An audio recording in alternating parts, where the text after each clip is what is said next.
Yeah. Well, I can understand. I mean, like you, I don't follow soccer that much anymore, thanks to the Black Stars, actually.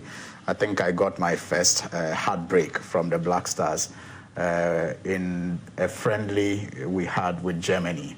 The Bochum disaster. Yeah. I remember I almost slept out of home that night. I remember the game was played in the evening, and after the defeat, I walked out of home, went to a nearby, school, was just lying on the veranda, just helpless. That's what soccer does to people. Yeah, and that is when I started taming my love, for soccer and the Black Stars. So I have since not, been a passionate supporter of the Black Stars. But every now and then, they get me having butterflies in my chest, like when they did in Germany and then later in South Africa. But they always flatter. To disappoint at the end of the day. Right. But the love is still there. You can't help it, So even when you say you don't want to follow, every now and then you see some glimmer of hope, and you follow to see if there will be some light at the end of the tunnel. But then you get hit by a train every time. But what is happening now? I mean, I've listened to a number of presentations that have been made. I've also had the time to read a few articles, and I mean, Gary and Dr. Nyaho Tamaklo and Kojo have done a fantastic job, at making us understand the state that we are in. Clearly, for me, CK was always going to be a stopgap measure.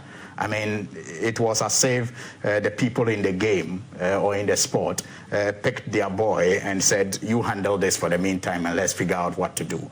I mean, it always seemed that way to me. So I didn't really expect that much from him. And I'm not disappointed that the marriage ended on the note that it did.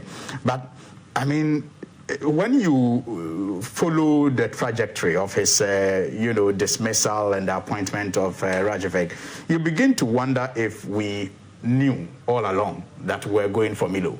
It's as if the team or people involved knew who they wanted, but they just had to keep us in suspense and perhaps prepare our minds to accept that Milo was coming back. I mean, so let's see what he can do. Yes, he has a very rich, track record with us, no doubt about that.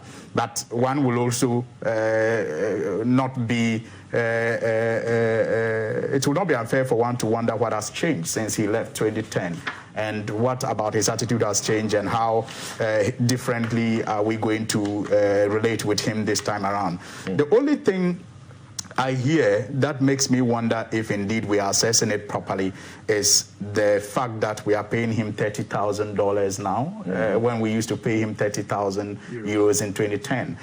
When I do the maths, I don't really see the gain. It is just sounds to you that his value is reduced. No, our CD is reduced. The value of our CD is reduced. All right, thank you. Because if you look at the exchange rate, it's almost the same as he was earning. In he says that he has an unfinished business in Ghana, and he's committed to that task.